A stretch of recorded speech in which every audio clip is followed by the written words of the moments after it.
to In Focus with Ejaz Haider. This evening's menu begins with a discussion of China's military modernization program, which in tandem with China's national strategy seeks to achieve the great rejuvenation of the Chinese nation by 2049. Last Thursday, China showcased an array of its latest stealth detection radars at an expo in Nanjing. The three-day 9th World Radar Expo was co-hosted by the China Radar Industry Association, the China Electronics Technology Group, and the China Electronics Information Industry Group. China claims that these are some of the most advanced air defense systems against aerial threats, including stealth airplanes and drones. China's military modernization began long before Xi Jinping became chairman of the Central Military Commission in November 2012. But the pace and scope of that effort has greatly accelerated under him. Key changes include the introduction of advanced weapons and equipment and structural reforms to make the People's Liberation Army a more effective force. Military analysts in the US and US allies like the UK, Japan, and Australia have since 2012 been putting out reports and analyses to discuss and determine China's military modernization program. In fact, the US Department of Defense began presenting to Congress an annual report on China's military capabilities starting 2000. The DoD's last report was in 2020. To discuss this further, I'm joined by Tangen, a political and economic affairs commentator in Beijing, and Pravin, Sawhney, editor of Force magazine. But before I request my panelists to come in with their expert comments, let me just mention what Hu Mingchun, who's the director of the Number 14 Research Institute at the state-owned China Electronics Technology Group. He made the statements in an exclusive interview with Global Times and said the development of China's radar equipment is on par with the most advanced level in the world, and the development of artificial intelligence technologies. Now, this is a point that is extremely important. His mention of AI, which according to him could bring important changes to the radar industry in the future, as their applications could significantly enhance operational efficiency of radar systems. So this is, the combination of the developments, technological developments with artificial intelligence.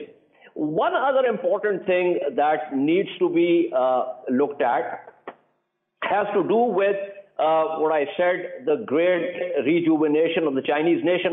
Roughly, I don't know if I'm pronouncing it correctly. I'd ask Einar Tangen to correct me. But this is what in Chinese is called Zhonghua Minzu Weida Fuxin, the great rejuvenation.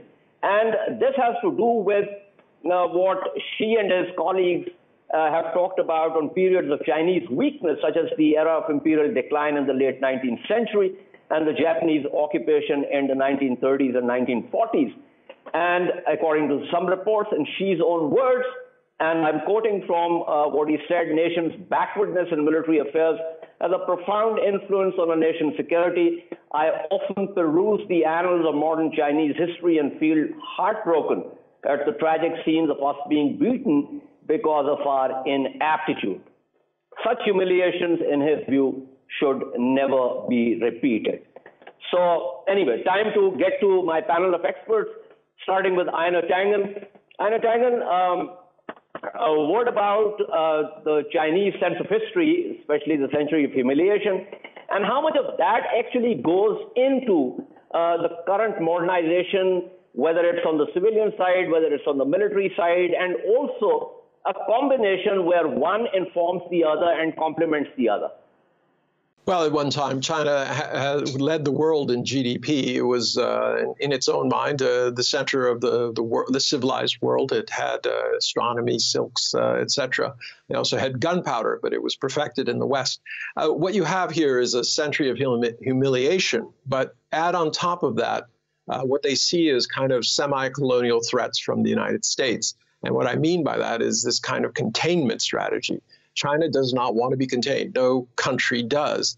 And what they're reacting to is they want to be not a dominant world power, a hegemon, but they do want to be respected as a sovereign nation that is free to, within the bounds of getting along with everyone else, determine their own course. And recently, it's been increasingly clear to Beijing that the U.S. is not willing to brook that. So it's not surprising that they continue their military buildup. They don't want to be dominated. Right. So a word about the Chinese technological developments, especially cyber capabilities and the complementarities of artificial intelligence in different platforms and weapon systems. That would be very interesting for our viewers. Yes, I mean, they've developed basically a soldier can hold a portable unit. It's all weather. They can deploy it anywhere. It can be deployed on any kind of military tank, aircraft, etc. And what's useful about this is it's very good at detecting drones, especially low-flying drones, even cruise missiles. The second part of that is they've developed another type of radar that is able to penetrate the current situation of stealth technology. So they say, but it's expected that as the Internet of Things goes forward, there will be more opportunities, because with these sensors all over the place, you can use them in various configurations to determine whether there's any kind of foreign object which is disturbing the air, magnetic waves, changes in heat, etc. So in essence, the Internet of Things will allow not only China, but almost all nations to have a virtual, detector net all around its country and the areas that it's concerned about. But drones are really one of the big issues today. We've seen that in the Azerbaijan-Armenian conflict that was just recently settled. Drones paid a huge impact there. They were able to specifically target all of the military equipment and literally destroy it. That's what led to the war being so quickly ended. Okay, so one of the things that Hu Mingchen said, the previous radar system generally had dedicated functions, but the ones he showcased, which is built by his unit, can not only detect stealth targets, but also be used in fields like early warning and artillery reconnaissance. This means that this radar alone can serve the purpose of multiple radars operating at the same time. Let me pull in Pravin Sawhney here. Pravin Sawhney, you have been talking about the Chinese military modernization on your own programs, YouTube programs, in great detail. And now this comes, last week, they showcased these radars. So give me your assessment of how this fits in with the broader modernization thrust that the PLA has embarked upon. See, now the thing is that instead of looking at one radar, which has been showcased recently, let's see the macro picture first. What is the macro picture? So what I believe is that of the three things that the PLA talks about, which is the mechanization, informationization, and intelligenceization, they have compressed the three today. And from whereas the mechanization to informationization was about basically connecting people. When we spoke about network centricity, that is what informationize was all about. That was about connecting people. Now from there, it has been a transformational quantum jump to intelligenceization, which is basically about, instead of connecting people, how do you have a man-machine partnership? So this is an entirely new ballgame, and the key application of this, I think, insofar as the US military and the PLA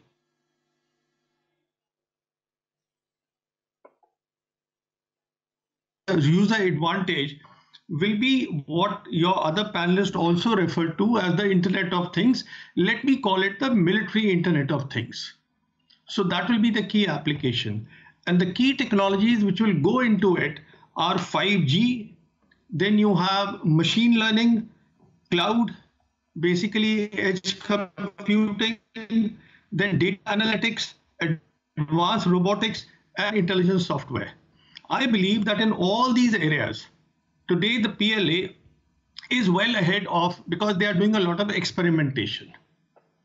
So this, in a sense, what I see is that the target that they have set for themselves, which is the 2030, and I understand recently they compressed the target to 2027. So I see that they will be meeting the target. And what is the target? Target is a very complex thing called military Internet of Things. Can they display that? Why it is complex is because it has a lot of issues. It has security issue, which is primarily cyber. It has, how do you get the mission assurance? That is the problem. What sort of infrastructure engineering that you need in that? That is the problem. And then the cost constraints. Is it cost effective or not? So I'm just giving first a very broad picture of what we are talking about. So today we are talking about this shift which is happening, and the Americans are also in this game of what the Chinese call the intelligization, and they call the mosaic warfare. And this is what today the Pentagon has been working on. This is where we are. Now you put in the technologies here. Insofar as drones are concerned, I am of the opinion, unlike the West, unlike America, the Chinese are focused on, they are very aggressive on drones and unmanned systems. They are not looking at what we keep hearing in the West, a loyal wingman will be there with a manned aircraft. I don't think they are looking at that. Their aim is eventually to have only the unmanned systems. Now, when you get to the unmanned systems, then you start looking at drones. When you start looking at drones, then you have a lot of variation here. You have something like what recently a prototype was demonstrated of a stealth bomber. That is what this was about last week's news. So they are now looking at a stealth bomber, which is a drone. So when you talk of this particular radar, you see this is in the S band. Honestly, it is no big shake as far as I'm concerned, insofar as the technology is concerned. This is all man portable. It can go with any mobile weapon platform, and it can look at the low flying drones. See, now we are looking at low flying drones, then high speed drones. So everything will have a different anti-drone technology. And this is what the Chinese are trying to master. On the one hand, they are looking at military Internet of Things. On the other hand, they are looking at very aggressively drones and unmanned systems. And then they are looking at anti-drone technology across the entire range. Correct. Okay.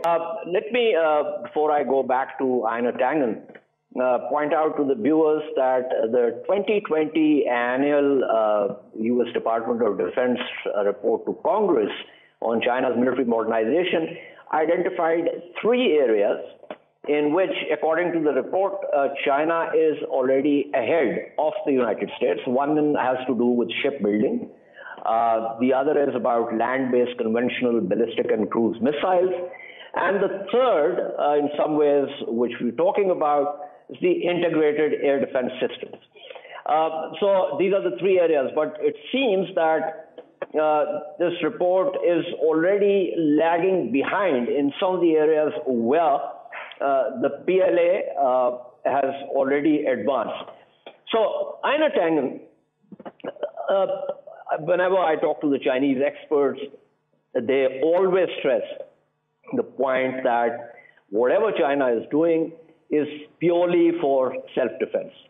But when I talk to US experts or experts from the UK or the US allies, and also some people in Southeast Asia, they seem wary of the behemoth that's emerging, and they say that it's in the nature of power to project itself.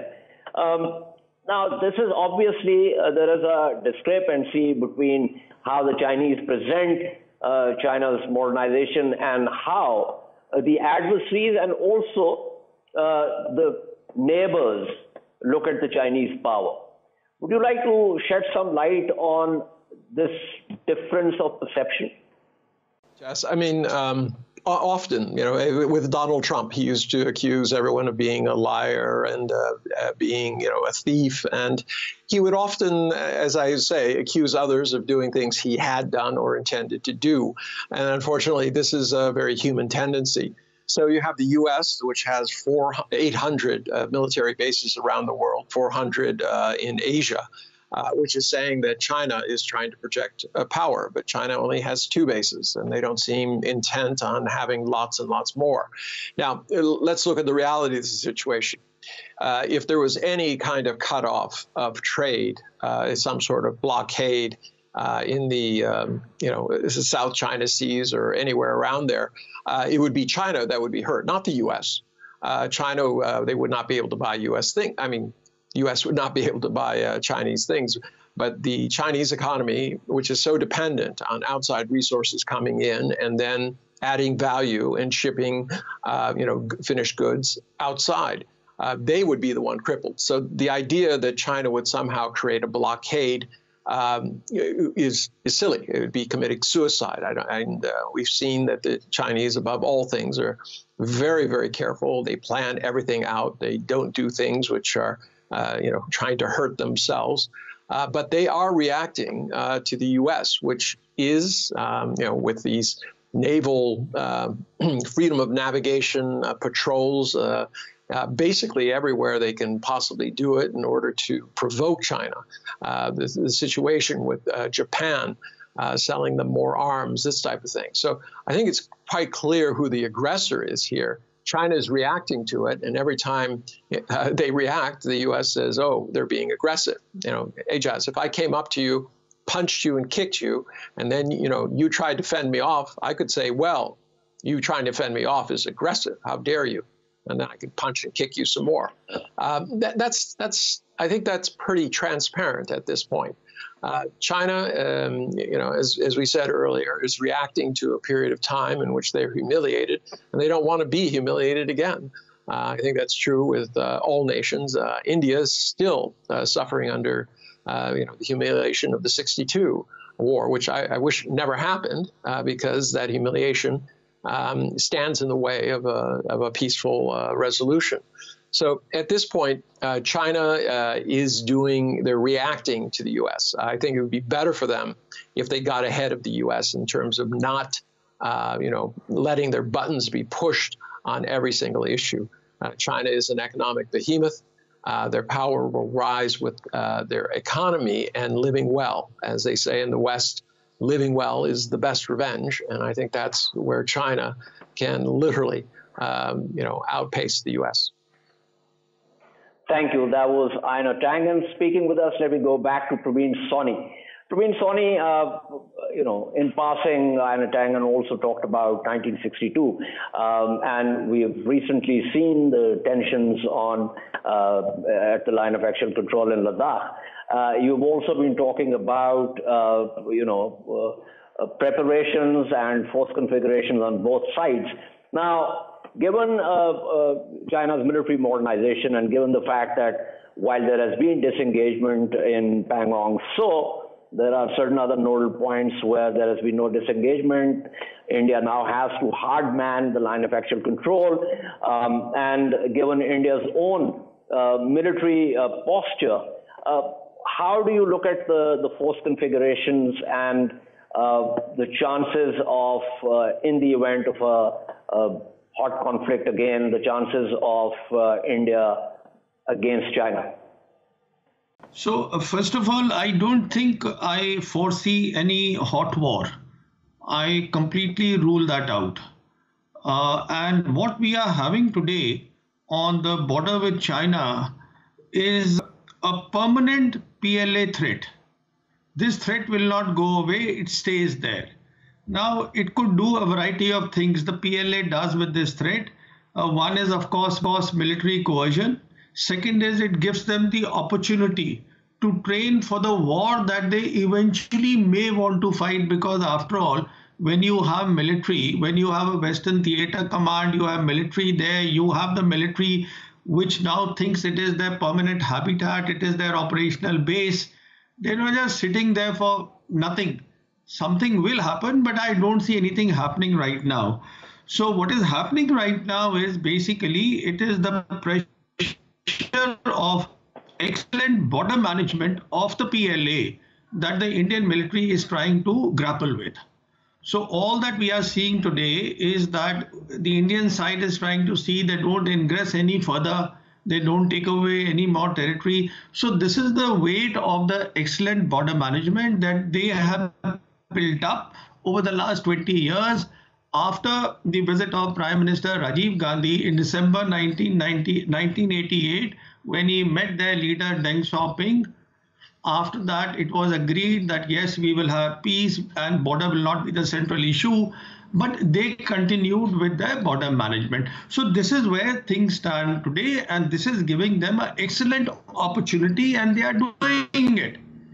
I won't be surprised. You see, you mentioned the integrated air and missile defense, which they have put up in South China Sea. See, this is what the Americans call the A280 firewall, the anti-access and air denial firewall.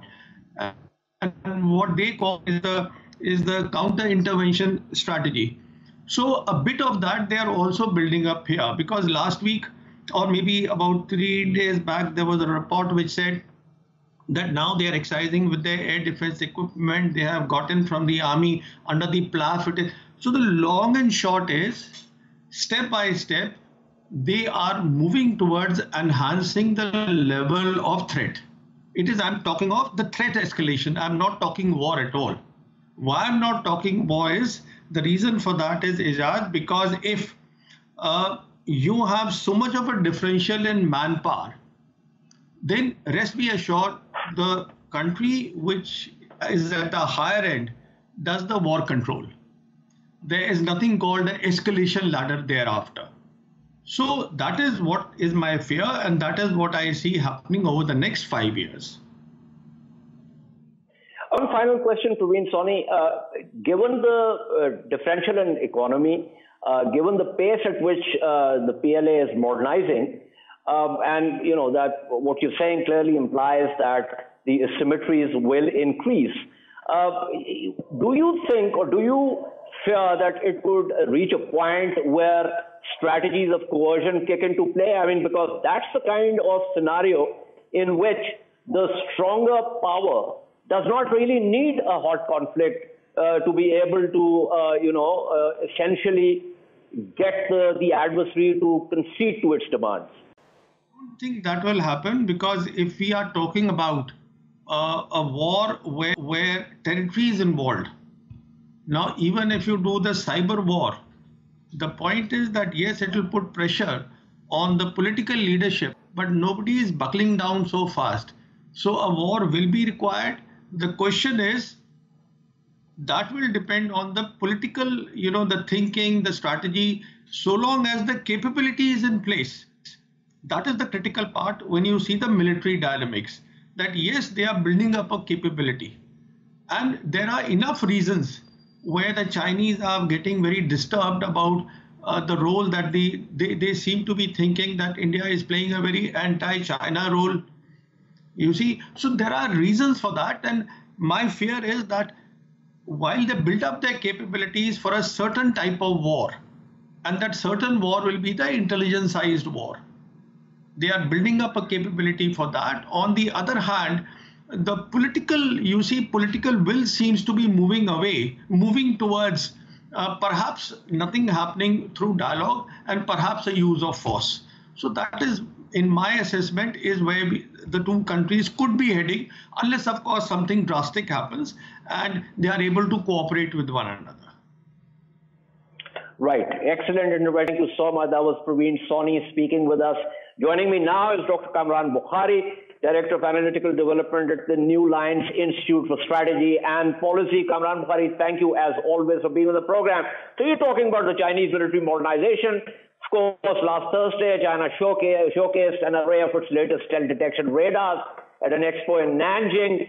But that's just part of the broader thrust of China's military modernization, which also dovetails with China's national strategic goals. So give me your assessment of how you look at China's military modernization, what kind of threat can it present to the United States and the U.S. allies. The DoD 2020, which is the last annual report to Congress, talks about at least 3 areas in which, according to the DoD, China is already ahead of the United States, namely shipbuilding, in the high altitude and other ballistic missiles and cruise missiles, and integrated air defense systems. Over to you, Kamran. So, Ijaz, this is a complicated kind of landscape. So, yes, there are certain tactical level advantages that the Chinese have because they're on an upward trend. And therefore, when we look at that, and when intelligence agencies, especially the United States intelligence community, when they look at that, they're measuring it against what was before. So I think the starting point here matters. But at an overall aggregate level, I would still argue that the Chinese have a long way to go. Now, having said that, what is it that the Chinese are trying to achieve through all of this? So, obviously, enhancing their firepower. That's a must. At a time when the United States has made it very clear that they're going into kicking into higher gear when it comes to countering China, the Chinese have an incentive, in fact, an imperative, to demonstrate that they're not going to be a pushover.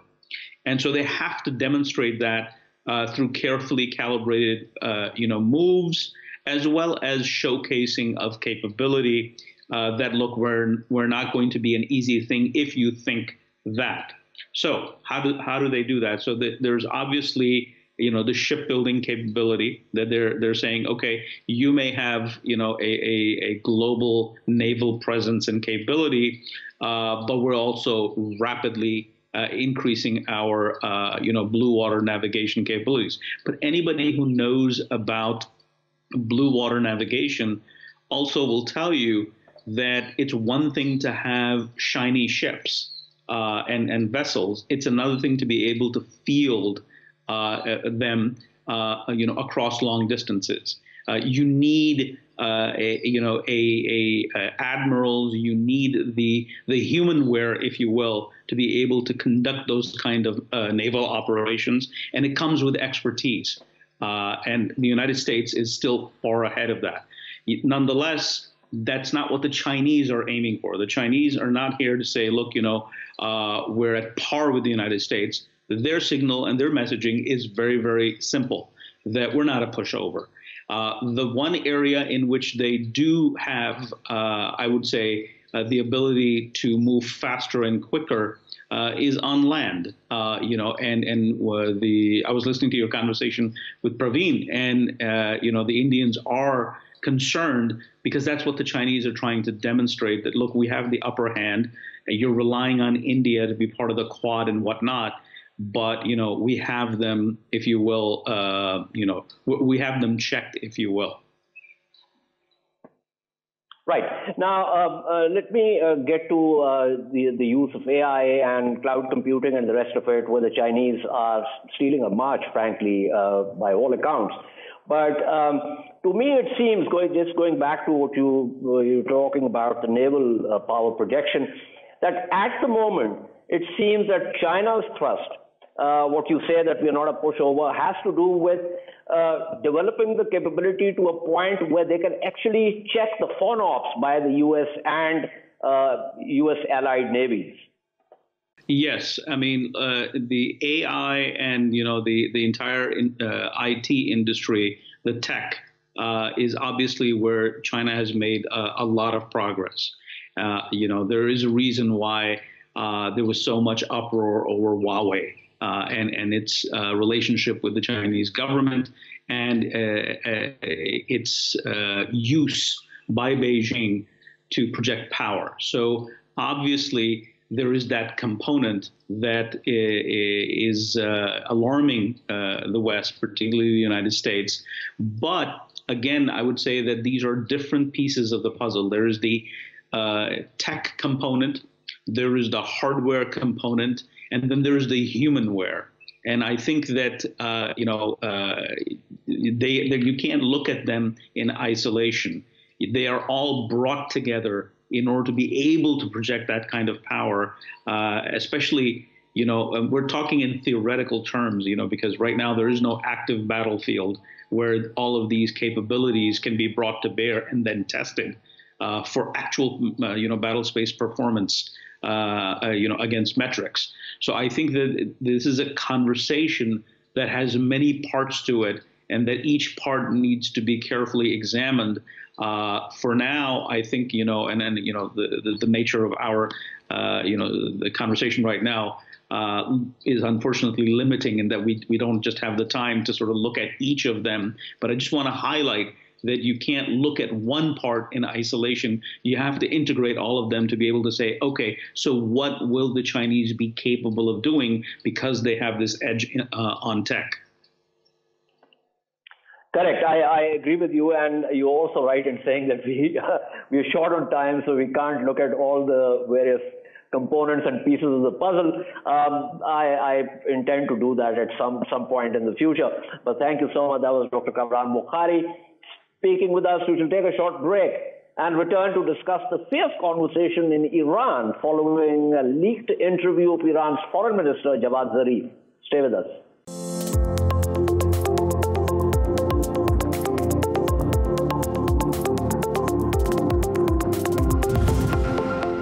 Welcome back to In Focus. Iran observers have always known that Iran's supreme leader and the Revolutionary Guards are the real, though behind-the-scenes government in Iran. But now a leaked interview of Iran's Foreign Minister Javad Zarif has brought that fact out in the open. Expectedly, his revelations have stirred a fierce debate ahead of the country's presidential elections in June. More than 3 hours of audio from an interview in March with journalist and economist Saeed Leilaz was anonymously leaked to Farsi language media outside Iran last Sunday. Some experts believe the leak is meant to harm not just Zarif's political prospects and position, but also President Hassan Rouhani's chances. In the interview, Zarif openly talks about how IRGC's field operations held diplomacy to hostage. He also calls out assassinated IRGC commander Major General Qasem Soleimani's role. Even more interesting are his remarks about the role Russia played, both in pulling Iran into the Syrian civil war, but also in sabotaging the nuclear deal. To discuss this further, I'm joined by Ambassador Riffat, the former Pakistan ambassador to Iran, and Foad, Izadi, Associate Professor at the University of Tehran and member of the World Beyond War Board of Directors. Thank you to both my panelists. Let me begin with Mr. Izadi. So, Izadi, what were the circumstances of this leak, and what do you think would be the likely reasons for the leak? The president's office has this project of talking to all the ministers, not just the foreign minister, for archival purposes. This is oral history project. So ministers talk about their tenure, the challenges they had, the success that they had, as a way of sort of keeping this for future generations. It was not supposed to be leaked out, so there is a big embarrassment within the president's office that why this was out in the media. And the president spoke today and said that he's going to deal severely with whoever was responsible for the leak. That is the reason for Dr. Zarif talking on this subject. The basic issue is that generally, as you know, in all countries, there are policy differences. People disagree on what needs to be done. And Iran has its own share of policy challenges with the United States, with the Israelis, and so on and so forth. So the basic idea that Dr. Zarif was presenting was that sometimes his policy positions are not accepted, which is also something very normal in the world, not just in Iran. The foreign minister does not set foreign policy. Foreign policy is set at a higher level in governments, and the foreign minister is supposed to implement foreign policy. Foreign minister suggests his options or his opinion, but sometimes those suggestions are not taken. So what you see is something that happens in all countries, with the exception of the leak. Of course, leaks also not only done in Iran. You can see examples of leak in other countries. Okay, so I get the point you're trying to make. You also talked about, I'm happy you talked about the fact that this was for archival material. In fact, the foreign ministry spokesperson, Khatibzadeh, said that it was actually a 7-hour long interview. So why do you think it got leaked? And who could possibly have gotten it leaked? It was a rumor that Dr. Zarif is going to run for president. As you know, we are having a presidential election in June. He's from the reformist, the so-called reformist camp, and he has a number of people who are also running. So there is an internal competition between the reformists. This obviously is hurting Dr. Zarif's chances because although, he issued a statement today and tried to correct some of the misconceptions in his opinion about the tape, but generally this is seen as something that's damaging to him. And who would be interested in damaging a political rival, another political rival? So I think this is something internal within the reformist camp. The tape, as I said, was done through a think tank that is linked to president's office. We don't know who actually did this. I think this is going to be investigated and we'll find out soon. But overall, I don't think Dr. Zarif was happy to hear his private talk broadcasted internationally for everybody to hear. Who could possibly want to, reduce the chances of Zarif, another political opponent? I would add to that perhaps a political opponent who's also allied, who's a hardliner and also allied with the deep state. But let me take this to Ambassador Riffat Masood. Ambassador Masood, give me your thoughts on what has happened. And I would also like you to give us a perspective by situating this in the power configuration in Iran. Thank you, Ijaz. Well, this is no secret. Iran has a very unique kind of structure in which you have an elected government, you have a president, you have a parliament, the Majlis, but the real power, as it were, lies with the supreme leader. And the armed forces of Iran are also unique in nature in the sense that there is this revolutionary corps, which are known as the Sepah Pasandaran, and they wield incredible power. They come immediately under the control of the supreme leader. So notwithstanding the parliament and the president, the real power does lie with the Sepah and with the supreme leader. Now, this is a well-known fact in Iran. It is well-known around the world. With the Foreign Minister Zarif, it's quite interesting because this is not the first time that this has happened. I would like to remind you that Foreign Minister Zarif did resign for a very short period back in February 2019, and that is when I was there in Iran. And it was on similar grounds because he felt that the Sepah, the IRGC, was interfering too much in his affairs, in what he considered his domain. He made it very clear. It was with regard to the visit of the Syrian president at that time, whom he had actually, with the head of Sepah, organized. But when the meeting took place, Foreign Minister Zarif was not present in that meeting, and I think that hurt his feelings, and he felt undermined, and he did submit his resignation. Of course, his resignation was not accepted. He was called in by the Supreme Leader, who, by the way, is also fond of Zarif. Zarif is close, although he is from the Reformist Party, as was mentioned earlier, and he is with the President Rouhani's party, but he's close to the Supreme Leader as well. So they both prevailed upon him, and he took back his resignation. But it did indicate that these fissures did exist in the Iranian polity. So, and this is close to the elections when there is a campaign mode in Iran. Everybody has taken their gloves off, and they are putting in their candidature.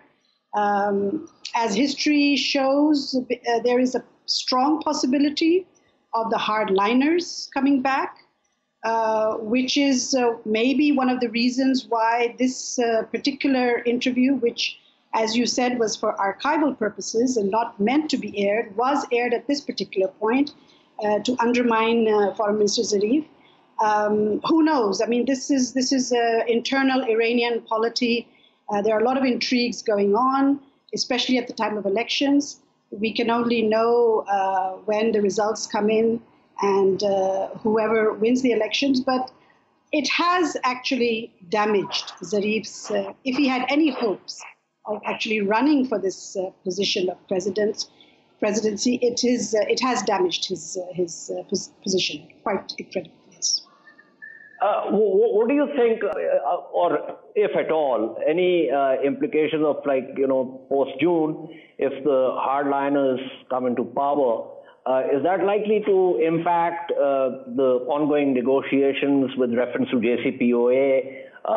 Would the hardliners still want to go through with the negotiations, or do you think they're like to pull back? What's the likely scenario?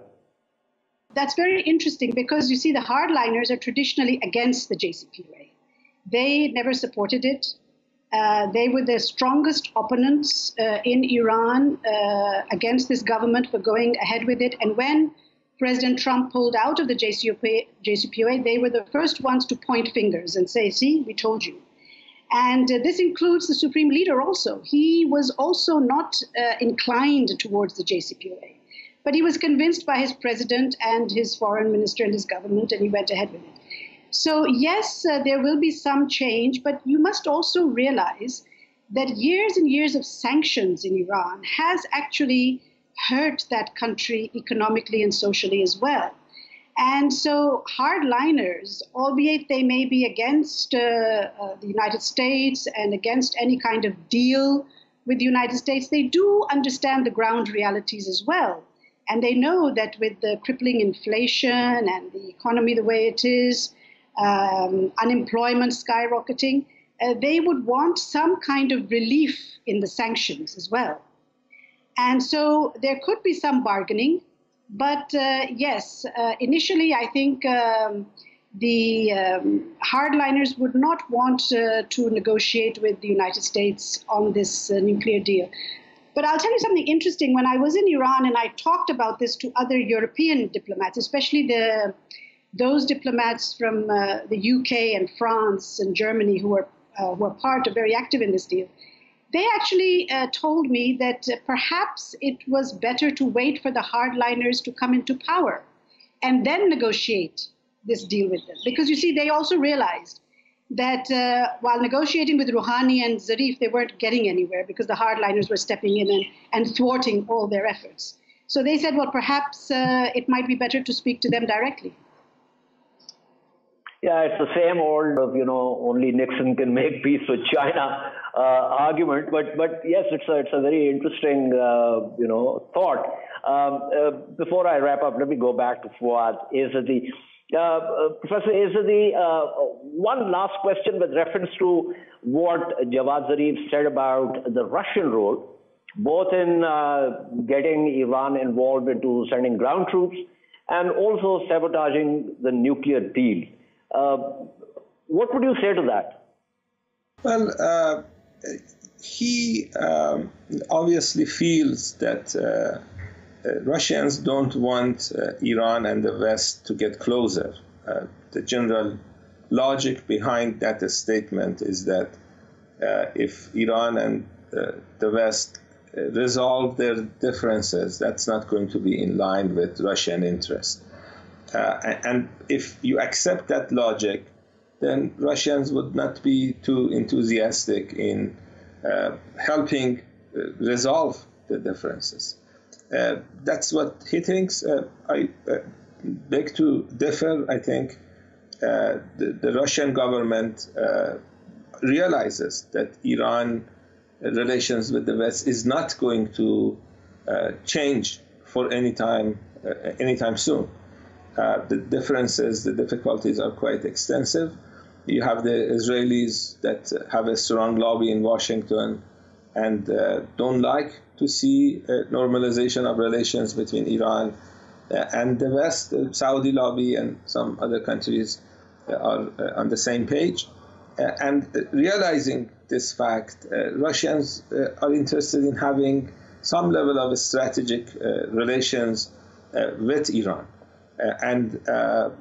In fact, they are happy to see Iran try to resolve issues and not be very successful at it. Dr. Zarif has visited Russia dozens of times, so he also realizes some of these issues as well. Thank you so much. That was Professor Foad Izadi. Thank you also to Ambassador Riffat Masood for her insights. This is all from In Focus this week. We shall see you next Monday at the same time. Keep following our latest updates on social media at indus.news. And as I always say, given the third COVID-19 wave, both in Pakistan and across the world, stay safe and follow the non-vaccine safety protocols. Good night and goodbye.